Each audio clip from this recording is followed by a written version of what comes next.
दोस्तों, आज की जो सच्ची कहानी मैं आप लोगों के बीच लेकर आया हूं, आप लोगों को सोचने पर मजबूर कर देगी कि हम अपने बच्चे को जिस स्कूल में भेजते हैं, क्या वो स्कूल सुरक्षित है? हमारा बच्चा जो है वो सुरक्षित है? क्या स्कूल का जो पूरा प्रबंधन है वो बच्चों की सेफ्टी को लेकर कितना सहक्रिय है? तो आज ऐसी ही सच्ची कहानी आप लोगों के बीच लाया हूं। तो आप इस कहानी को सुनिएगा जरूर। जिस स्कूल में आप अपने बच्चे को भेजते हैं, क्या आपका बच्चा उदास तो नहीं रहता? क्या उसे घबराहट तो नहीं रहती? क्या डरा डरा हुआ तो नहीं रहता? सहमा हुआ तो नहीं रहता? क्या आपसे कुछ आपका बच्चा छिपा रहा है? क्या स्कूल में उसके साथ सही व्यवहार होता है? तो ये सब चीज आज मैं आपको एक सच्ची कहानी के साथ सुनाऊंगा, जो कि अभी मार्च 2025 की कहानी है। ये घटना जो है ये और 2025 में मार्च के महीने में। तो आदाब, नमस्कार, सत श्री अकाल। मैं दीपक शर्मा आप लोगों के लिए लेकर आता हूँ सच्ची घटनाओं पर आधारित कहानियां। कहानी सुनाऊं उससे पहले यही कहूंगा, भाई जितने भी मेरे जो फैमिली है वो कहानी जो सुनती है उसमें आप कमेंट जरूर किया करो, क्योंकि कमेंट से मुझे ये पता लग जाएगी कहाँ कहाँ तक जो मेरी फैमिली है वो कहाँ कहाँ तक है और कौन कौन मेरी कहानी सुनता है। जो चैनल पर नए हैं चैनल को सब्सक्राइब कर लीजिएगा, क्योंकि ऐसी सत्य घटनाओं पर आधारित कहानियां मैं लाता रहता हूँ। स्कूल में लगभग वो कक्षा 2 या कक्षा 3 में था, 7 से 8 साल की उसकी उम्र। लेकिन स्कूल में जब वो जाता था, लेकिन जब स्कूल से घर आता था तो वो बड़ा डरा हुआ सहमा हुआ रहने लगा, जिस पर घर वालों को, उसके जो माँ बाप थे, उनको बड़ा अजीब सा लगने लगा कि इतना चुस्त दुरुस्त लड़का, इतना एक्टिव लड़का, हंसने बोलने वाला लड़का अचानक से ऐसे कैसे रह सकता है? गुमसुम क्यों रहने लगता है? लड़के को बुखार चढ़ गया। लेकिन डॉक्टर की भी ये समझ में नहीं आता कि आखिरकार इसको परेशानी क्या है। लड़के को घर ले आते हैं, लड़के से पूछताछ होती है, लेकिन लड़का कुछ नहीं बताता। इतना डरा हुआ था कि वो कांप कर एक कोने में कभी बैठ जाता, कभी लेट जाता, सो जाता तो उसे चैन मिल जाता। लेकिन कभी उसने अपने दिल की बात अपने माँ बाप को नहीं बताई, क्योंकि एक उसके मन में एक हलचल सी होती है। वो कुछ गुनगुनाने लगता है, कुछ कहने लगता है। और जब उसकी माँ ने बताया कि सोता सोता ये कह रहा था कि मम्मी मुझे बचा लो, वो मुझे मार देगा, वो मुझे मार देगा। जब मम्मी ने इस पर थोड़ा गंभीरता से लिया और अपने बेटे से अगली सुबह जब उसने पूछा, तो उसने मम्मी को भी कुछ नहीं बताया। फिर उसे डॉक्टर के यहाँ दोबारा से लेके जाते हैं। डॉक्टर एक हमारे देश में ऐसी चीज होती है जिनका बोलने का तरीका बहुत अच्छा होता है। बच्चे भी, जो ना बोलने वाले बच्चे हैं, डॉक्टरों से वो भी बात करने लगते हैं। जब डॉक्टर उसका ट्रीटमेंट कर रहे थे, उसको भी पता नहीं चल रहा था कि आखिरकार परेशानी क्या है। ये बच्चा मेरे पास 2-3 बार आ गया है। डॉक्टर ने एक कोशिश करके देखी जिसमें उसको कामयाबी मिली।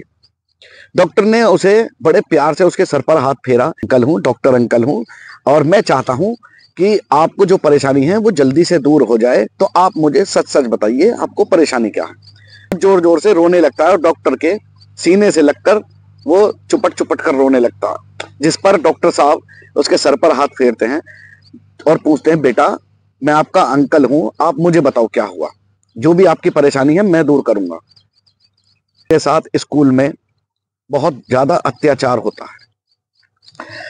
और डॉक्टर साहब इस बात को सुनकर एकदम हैरान हो जाते हैं कि एक इतना सा बच्चा, इतना छोटा बच्चा, उसके साथ ऐसा, और उसे इसी परेशानी की वजह से लगभग पिछले 2 से 3 महीने से ऐसी कंडीशन हो गई है कि लड़के को कभी बुखार आ जाता है, कभी वो घबराया हुआ रहता, कभी सहमा हुआ रहता, किसी से बात नहीं करता, गुमसुम रहता। इसके जो है दिमाग पर बहुत ज्यादा असर हो चुका है। उनसे ये बात कहते हैं तो मम्मी जो है कहते हैं कि माँ का दिल बहुत बड़ा होता है, होता तो पिता का भी दिल बड़ा है। लेकिन माँ जब अपने बेटे से सर पर हाथ फेर कर पूछती है रोते हुए कि बेटा मुझे बताओ आखिरकार बात है तो है क्या, कर रोने लगता है और बताता है कि स्कूल की जो बस है उसमें मेरे साथ बहुत ज्यादा अत्याचार होता है और मेरे को चांटे मारे जाते हैं, मेरे साथ टॉर्चर किया जाता है। और यहीं तक नहीं, मुझे अपने जूतों पर थूक कर वो जूता चटाया जाता है। जिस पर मम्मी का एकदम कलेजा कांप उठता है कि ना जाने मेरे बेटे के साथ ऐसा क्यों हो रहा और लगभग कितने दिनों से हो रहा, कब से इसने मुझे ये चीज नहीं बताई, कब से ये इन दुखों को झेल रहा है। तभी मम्मी स्कूल में जाती हैं और उस बस में जाकर जब पूछती हैं कि बेटा बताओ तुम्हारे साथ कौन करता है, तो लड़के की तरफ उंगली से इशारा करता है डरा हुआ। अपने बेटे के साथ और पति के साथ स्कूल में जाती हैं, लेकिन स्कूल का जो प्रबंधन था वो इस पर अमल नहीं करता है। प्रधानाचार्य थी या कोई स्टाफ था, उनसे बात करने की कोशिश की जाती है, तब जो वहाँ के एम्प्लॉय थे वो ये कहकर टाल देते हैं कि मैडम मीटिंग में हैं, मैडम आज आई नहीं है, मैडम आज जल्दी चली गई हैं। फिर पास के ही थाना में जाकर एक शिकायत दर्ज कराती हैं अपने बेटे के उत्पीड़न की, जिससे उनके बेटे को यहाँ पर टॉर्चर किया गया।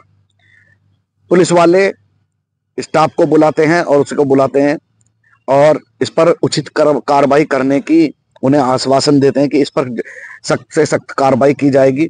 और इस तरीके का जो स्कूल में माहौल क्रिएट होता है, स्कूल को लोग बाग ये समझते हैं कि हमारा बच्चा स्कूल में गया है और अब हम बिल्कुल सुरक्षित है और हमारा बच्चा भी सुरक्षित है, लेकिन वो ये नहीं जानते कि स्कूल को, जिसको विद्या का मंदिर कहा जाता है, उसमें कुछ ऐसे भी बच्चे पढ़ रहे हैं जिनको बिल्कुल भी ज्ञान नहीं है कि वो कर क्या रहे हैं। तो मैं ऐसे बच्चों से भी यही अनुरोध करूंगा कि ये सब गलत है, आप इन गलत कामों को छोड़कर अपनी पढ़ाई पर ध्यान लगाइएगा, क्योंकि ये एक तरीके का क्राइम है जो आप कर रहे हैं और ये आपके लिए उचित नहीं है। भविष्य में आप कुछ बनना चाहते हैं, कुछ बड़े अफसर बनना चाहते हैं, डॉक्टर बनना चाहते हैं, इंजीनियर बनना चाहते हैं, तो इस तरीके के माहौल से आप कभी नहीं बन पाएंगे। आपको अपने दोस्तों के साथ एक अच्छे तरीके से रहना चाहिए। स्कूल में जितने भी बच्चे पढ़ते हैं उनके साथ लड़ाई झगड़ा नहीं करना चाहिए, एक दूसरे की हमेशा मदद करनी चाहिए। तो मैं इसमें यही कहूंगा कि स्कूल का जो प्रबंधन है वो इस पर सख्त से सख्त एक्शन ले और मेरे ख्याल से उस बच्चे को समझाने की कोशिश करे। यदि इस बच्चा नहीं समझ पाता है तो और भी बच्चों को इससे नुकसान हो सकता है। अभी तो बात केवल 30 थप्पड़ और एक जूते पे थूक लगाकर चटवाने तक है, आगे जाना ना जाने कैसा माहौल क्रिएट हो। तो इससे पहले ही इस पर एक एक्शन लेने की, बहुत बड़ा एक्शन लेने की जरूरत है। इस पर एक बात और आती है, जब स्कूल की जो बस थी उसमें ये सब हरकतें हो रही थी, तो स्कूल में जो बस में एक आया छोड़ दी जाती है कि स्टाफ ऐसा छोड़ा जाता है कि आप लोगों को, बच्चों को उनके घर तक ड्रॉप करना है, वो उस टाइम कहां थी? उस पर भी ये सवाल क्रिएट होते हैं कि वो उस टाइम कहां थी और उसने इस बात पर फोकस क्यों नहीं किया। हालांकि स्कूल स्टाफ ने उस जो बस में आया थी उसको वहां से सस्पेंड कर दिया है और स्कूल से निकालने के बाद स्कूल स्टाफ ने और पुलिस प्रशासन ने यहाँ पर आश्वासन दिया है कि इस पर उचित कार्रवाई होगी और कार्रवाई में बहुत भरोसा दिलाया गया है। कहानी पसंद आए तो लाइक करना, कमेंट में अपनी राय जरूर देना, वीडियो को ज्यादा से ज्यादा शेयर करना। और लास्ट में मैं आपसे यही कहूंगा कि यदि आपके बच्चे किसी भी स्कूल में पढ़ रहे हैं तो उन पर ध्यान देने की जरूरत है। क्या आपके बच्चे स्कूल में सुरक्षित हैं कि नहीं हैं, इस बात पर आपको फोकस बनाए रखना। ऐसा नहीं कि आपका बच्चा स्कूल में चला गया और आप फ्री हो गए, बच्चे का कोई ध्यान नहीं है। तो उम्मीद करता हूं आपको कहानी पसंद आई होगी। मिलता हूं आपसे ऐसी ही एक सच्ची कहानी के साथ, तब तक के लिए जय हिंद, जय भारत।